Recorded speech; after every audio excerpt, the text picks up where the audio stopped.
Dear students, this is fourth part in the first year syllabus, Organic Chemistry, some basic principles and techniques. Until now we have studied some purification techniques like sublimation, crystallization and distillation. Under distillation we have studied simple distillation, fractional distillation and distillation under reduced pressure. Today we shall see fourth distillation technique, which is steam distillation. So we shall begin today with steam distillation. Steam distillation is one of the purification techniques used to purify organic liquids under these conditions. If you have got any impure organic liquid and you want it to be purified by steam distillation, then that organic liquid should satisfy the following conditions. The first condition is that the organic liquid must be immiscible with water. Immiscible means it should not mix with water. Just like you say alcohol is an organic liquid, but when you mix alcohol with water, both mix completely. So we say they are miscible. Such liquids cannot be purified by steam distillation. For an organic liquid to be purified by steam distillation, it should be immiscible. This means it should not mix with water. However, the organic liquid's vapors must be miscible in steam. I'll rephrase this again. The organic liquid should not mix with water. However, its vapors must mix with steam. So the organic liquid should be steam volatile. Understood? If the impurities are present in it, then the impurities should be non-volatile. What are the two conditions? The first condition is that the organic liquid should be immiscible with water but volatile in steam. Second, the impurities must be non-volatile. And the third condition is the organic liquid which is to be purified should have sufficiently high vapor pressure when compared to water. It should have sufficiently high vapor pressure when compared to water. This means that organic liquid should not mix with water, but when it comes in contact with steam, its vapor pressure should be so high that it should go along with steam. This means you can purify a liquid, you can purify an organic liquid under steam distillation at lower temperature. I mean to say that organic liquid can be made to boil at a lower temperature than its regular boiling point. This looks similar to which distillation technique? It is again similar to distillation under reduced pressure, because here also to purify you need a liquid whose vapor pressure is sufficiently high at the boiling point temperature of water, that is 373 Kelvin or 100 degrees Celsius. At this temperature, if the liquid to be purified has got higher or sufficient vapor pressure, then that liquid can also be made to boil at a lower temperature than its normal boiling point. So in this regard, this technique becomes similar to distillation under reduced pressure. If this part is understood, then what is the principle behind steam distillation? As I have said, in steam distillation you purify any organic liquid taking the help of steam. Therefore, here to purify an organic liquid you need the help of steam. You need the help of steam. Now say if the vapor pressure of organic liquid,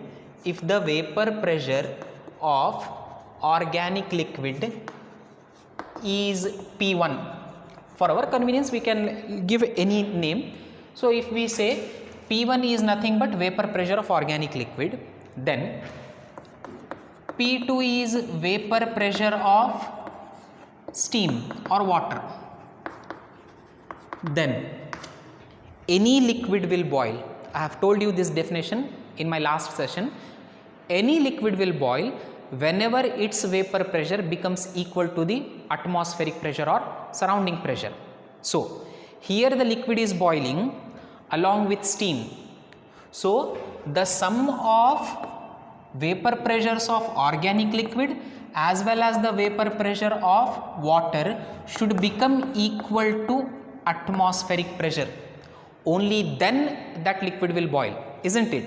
So sum of vapor pressures of water as well as the vapor pressure of organic liquid, both when added together should become equal to atmospheric pressure or external pressure. Only then that liquid will boil. Now if you look at this equation, if you compare P with P1, if you compare capital P with P1, obviously capital P is greater than P1. In other words, P1 is less than P. This implies that the vapor pressure of organic liquid, is less than the atmospheric pressure. So the organic liquid will boil at a lower temperature than its normal boiling point. It is in this way steam distillation is also similar to distillation under reduced pressure. I'll repeat the principle once again. Follow this. In steam distillation, the organic liquid will boil when its vapor pressure becomes equal to the atmospheric pressure. But however, you are using steam along with the organic liquid, therefore sum of the vapor pressures of both organic liquid as well as the water or steam, when added together, they will become equal to atmospheric pressure. According to this equation, we know that this P1, which is nothing but vapor pressure of organic liquid, it is already less than the atmospheric pressure. Therefore that liquid will boil at a lower temperature than its normal boiling point. In this regard, this technique looks similar to distillation under reduced pressure. If this principle is understood, now we shall see the procedure part, how exactly this technique is done. So you take a round bottomed flask. As usual, you take a round bottomed flask into which the organic liquid to be distilled is taken. It is kept on a sand bath, which is then kept on a stand, and underneath the stand a burner is lighted. Okay, these parts are common. So this round bottomed flask is having another part connected to it, which is a container meant for having water in it. So you take a container, a metal container in which you take water, into which water is taken. What is this water used for? It is used for generating steam. So this metal container into which water is there, you take that and connect this container to round bottomed flask. You connect it to round bottomed flask. How do you connect this? By means of a glass tube which is bent into inverted U shape. Then after this is done, the round bottomed flask is connected, to a water condenser now. The round bottomed flask is now connected to a water condenser. Earlier you used to have side tube. In this case, you can have a round bottom flask which is having side tube, or else simply a bent tube. Then while drawing, follow some precautions as I will tell you in a short while. Then this is connected to a water condenser. The water condenser is connected to a receiver. This is a water condenser which is being connected to a receiver. Fine. Okay. If this much part is done, then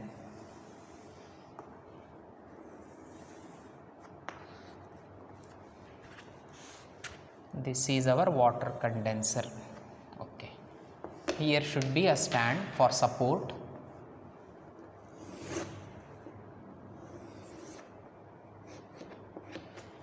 This is our experimental setup for steam distillation. Simply drawing will not fetch you marks. You need to label them also. So for labeling, before you label, you also have a very thin tube. We call that tube as a safety tube. It is called safety tube. After you have drawn this much part, I will tell you now what precautions you need to follow. Okay. First labelings. This is steam generator. This is a steam generator. The other common labels I shall not be labeling, like stand, Bunsen burner, etc. So you know this is a round bottomed flask. We commonly call it as RB flask. So from here steam is passing into round bottomed flask. Then this is water condenser. The lower end is connected to water tap, and the upper part of water condenser is left to sink. Then we have receiver. Now how the procedure is done? So you take in the round bottomed flask impure organic liquid. You take impure organic liquid along with some water. This is compulsory. Why you need to take water? I will tell you after some time. In the round bottom flask, you will take impure organic liquid along with water. Means you need to add some extra water. In the steam generator, you have only water. This water is kept for boiling. Only upon boiling it will give steam. That steam is passing through this bent U tube and entering inside the round bottomed flask. Sometimes the organic liquid might decompose. For that reason, you keep the round bottom flask on a sand bath. The round bottomed flask on one side is connected to a steam generator, on the other side it is connected to water condenser. The open end of the water condenser will open into receiver. What is a steam generator? Steam generator is any container made up of metal kept for boiling. Inside what should be present? Water should be present. Why is it used? It is used to generate steam. Some of you might get doubt. Sir, we have already taken water in the round bottom flask. Will it not generate steam? It may not generate the required amount of steam, because for this distillation you need continuous supply of steam. You need continuous supply of steam. For that reason, we connect round bottom flask on one side with a steam generator. Then inside the steam generator, you might have noticed this thin tube. We call this tube as safety tube. What is it made up of? It is only a narrow tube made up of either metal, usually metal, or sometimes glass. It is inserted inside the steam generator or inside the metal container. The role of it is to check the pressure. Because the container is closed, because of continuous closing of this container, pressure inside the generator, steam generator, might increase. In order to reduce that, some of the pressure can go out through safety tube. Its work is that only. It regulates or it maintains the pressure inside the steam generator, or it removes excess of steam that has been formed inside the steam generator. Now, while drawing, make sure that this end of U tube is in the open and not dipped inside the water, because steam should enter inside. The other side, the tube should be kept dipped inside the water so that steam appears in the form of bubbles inside the round bottom flask liquid. The other end, the other tube, the other connection should be kept in the open so that the vapors formed will enter inside the water condenser. If this experimental setup is done, now I will tell you what to do. The impure organic liquid is mixed with some water and taken in the round bottom flask. One end of the round bottomed flask is connected to a steam generator. The other end of the round bottomed flask is connected to water condenser, and simultaneously both are heated. Both means round bottomed flask as well as steam generator are heated. Upon heating, water boils and gives out steam. This steam passes from the steam generator and into the round bottomed flask. By doing so, this steam will apply pressure on the liquid. This is exactly similar to distillation under reduced pressure. So this steam, when it enters inside, it mixes with the organic liquid and converts it into vapor. So we had this one condition before beginning. What kind of liquids can be purified by steam distillation? Only those liquids which do not mix with water, but they should be volatile in steam. Only in presence of steam, which is now coming out through this tube, in presence of this steam, the organic liquid will vaporize in the form of vapors, and both, mark my words, both the organic liquid vapors as well as water vapor, both will enter inside the water condenser. So till now what did we study? Only the organic liquid comes, impurities remain in the round bottom flask. Only that liquid which has got lower boiling point will come outside first, the one with higher boiling point will remain in the round bottom flask. In this technique, steam distillation, both the water vapor as well as the vapors of the organic liquid, both of them will escape the round bottom flask and enter in the water condenser.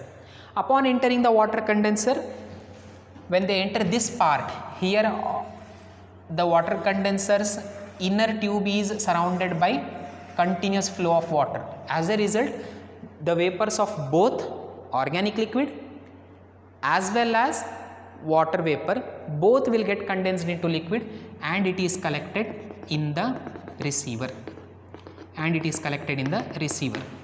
In the form of which physical state? In the form of liquid only. So your receiver will have pure organic liquid. It will have pure organic liquid along with water. Sir, where did we separate our organic liquid? The biggest doubt. Our organic liquid was impure. What was its condition? It was not mixing with water, but it was steam volatile, and impurities were non-volatile. Based on that, you mixed some water along with the impure organic liquid, put it in round bottom flask and heated. Upon heating, impurities will remain here, impurities will settle at the bottom, or else they will remain in the round bottom flask. We need not bother about them, but only pure organic liquid along with water vapors will come out and get collected in the receiver. Till now you have only separated the impurities part. Now when impurities are gone, still your organic liquid is mixed with water. How do you separate them? Because organic liquid and water both form separate layers, based on their densities, you can separate them by solvent extraction, or you can separate them by simple distillation based on their boiling points. So this is how steam distillation is done. In steam distillation, you will first separate the impurities, and pure organic liquid along with water is collected into the receiver. Once when pure organic liquid and water is obtained in the receiver, both do not mix with each other, because they were mixing only in the form of steam and vapors. So now when both the layers are separated, you say this much is organic layer and the lower one is water layer.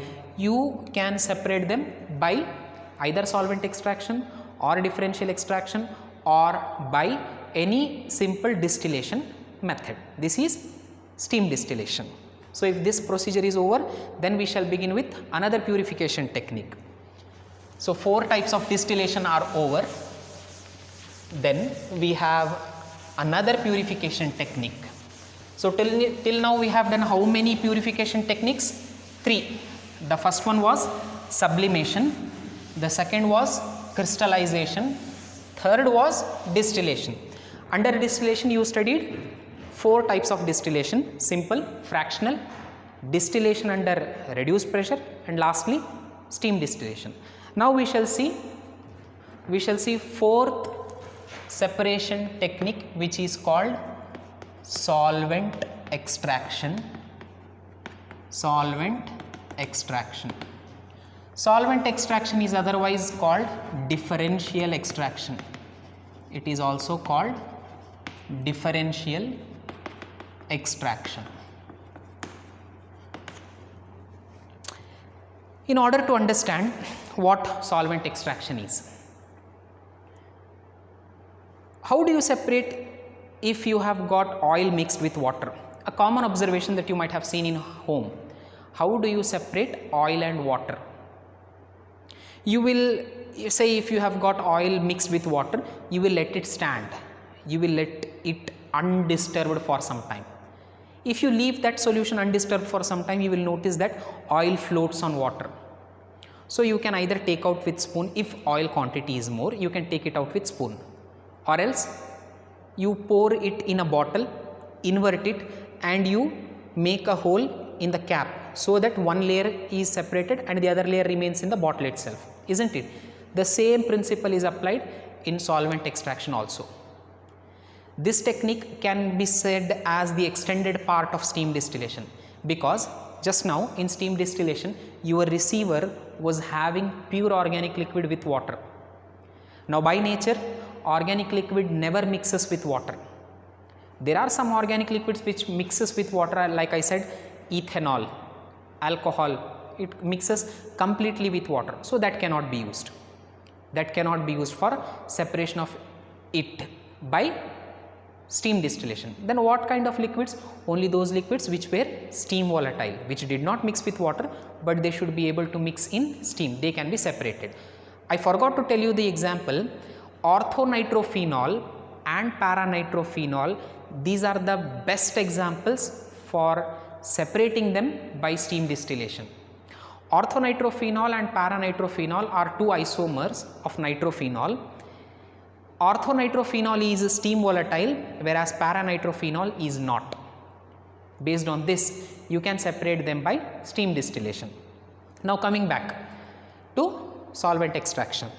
Solvent extraction is defined as a purification technique that is based on the differences, in the solubility of an organic compound in a solvent. We say like dissolves like. How do I remember this? Sugar is soluble in water, isn't it? Sugar is insoluble in any organic solvent. Say oil. Oil will not dissolve sugar. Salt is soluble in water. So like dissolves like. Ionic compounds are soluble in ionic solvents. Ionic compounds means salts. They are soluble in ionic solvents. What is meant by ionic solvent? An ionic solvent is the one which can produce ions like water. Oil does not produce any ions. So salt, sugar, etc., these are never soluble in oil. So now imagine if you have got any ionic compound, say sugar. If you have got sugar which has fallen into oil, how do you separate it? You think of any solvent into which sugar can be dissolved. The first name that comes to our mind is water. So to that mixture, to the sugar plus oil mixture, you add some water, shake it thoroughly. Upon shaking, sugar being more soluble or entirely soluble in water will get transferred from oil layer to water layer, or from oil part to water part. After that, that shaken solution is left for standing for some time. Upon standing, you can separate both the layers. Let us see how it is done. So this technique employs a separating funnel. All of you might have seen funnel. So a separating funnel is taken. This separating funnel has got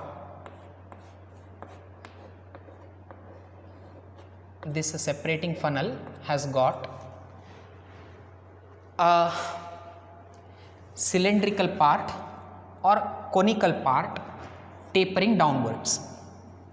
Here you have a stopper. Now say you have got an organic compound mixed into water. I said like dissolves like. So organic compounds are soluble in organic solvents only. Inorganic compounds are soluble in water. Now you have got an organic compound mixed with water. So say you have till here organic compound plus water in the form of a mixture. Now it has mixed. You are not able to separate it by spoon or by filtering. Now what you will do? You will add an organic solvent into this.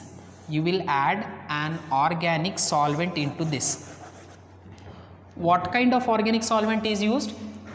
You should remember that the solvent should be such that it dissolves this organic compound. This organic compound, upon mixing with the organic solvent, it should get transferred from here to here.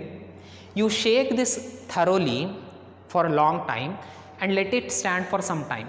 After that, means after some time, what happens? After some time, the same separating funnel, we call this as separating funnel. I forgot to write. This is separating funnel. So the same separating funnel will have different layers this time. How will be the different layers? How will the layers be seen differently? You see, this time the lower layer will be obviously of water, only water, but the upper layer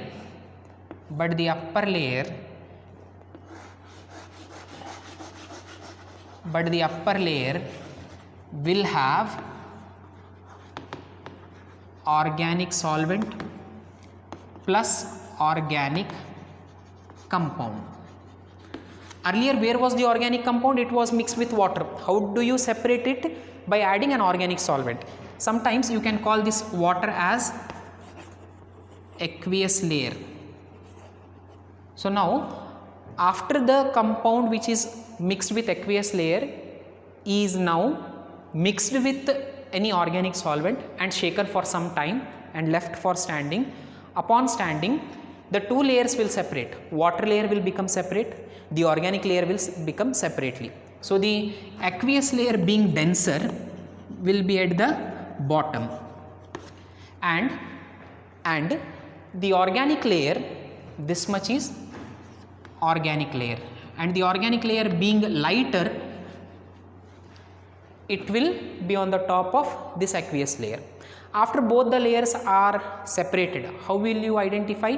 You will be able to see this clear boundary where two layers are separating. So you keep a beaker here, and collect this layer in one beaker.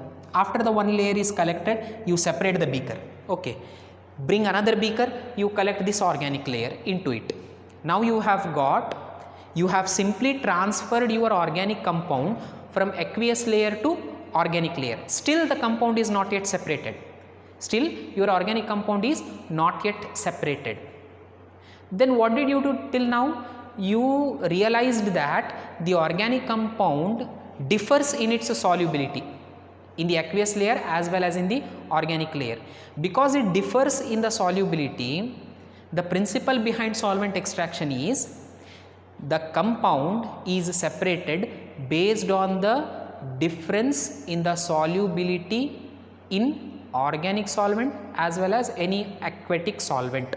Therefore, the name differential extraction. We extract organic compound first and then separate them. Therefore, differential extraction. Now, where were we?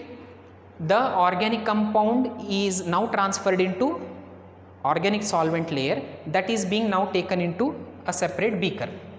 After that is done, say you have got a beaker which is now containing organic compound plus solvent. Now your organic compound is already soluble in organic solvent. How do you separate them? Think over. Based on distillation. If the solvent has got very large difference in its boiling point, then simple distillation can be used. You simply subject that mixture to simple distillation. Upon distilling, the compound will remain in the round bottomed flask, only the solvent will evaporate and get collected into the receiver. So solvent extraction is just a method of extracting organic compound. In other words, it is just a method of transferring organic compound from aqueous layer to organic layer. There onwards, how do you separate that organic compound? By subjecting it to any suitable purification technique, like best technique is distillation. So today we learned two techniques. One is steam distillation and the second or the main is solvent extraction. It is also called as differential extraction. Sometimes, one precaution to be remembered, sometimes the organic compound might be sparingly soluble in water. This means, say if 80% of organic compound is soluble in water, some 20% of the organic compound might be soluble in water also. What should you do in such cases? In such cases, this technique of solvent extraction or differential extraction is repeated again and again. Means you once extracted this organic layer, water layer was remaining. Now what did I tell you? The organic compound might be 20% soluble in water. So this layer might contain 20% of your compound again. So you take this into a solvent, again separating funnel, add more of organic solvent to it, again shake, keep it for some time. After keeping it undisturbed, again separate the water layer and organic layer. Say some 5% has been transferred to organic layer, subject that layer for distillation. 15% is remaining. To that you add more organic solvent. So sometimes even to extract minute quantities of organic compounds, you might need large volumes of organic solvents. In such cases, we call this technique as continuous extraction. If solvent extraction does not give you 100% of your organic compound in the purest form, in the completely extracted form, then solvent extraction is repeated again and again, unless all the organic compound has been transferred from aqueous layer to organic layer. This technique is called continuous extraction. So this much was for solvent extraction. In the coming classes, we shall see our last purification technique, and that is chromatography. Thank you.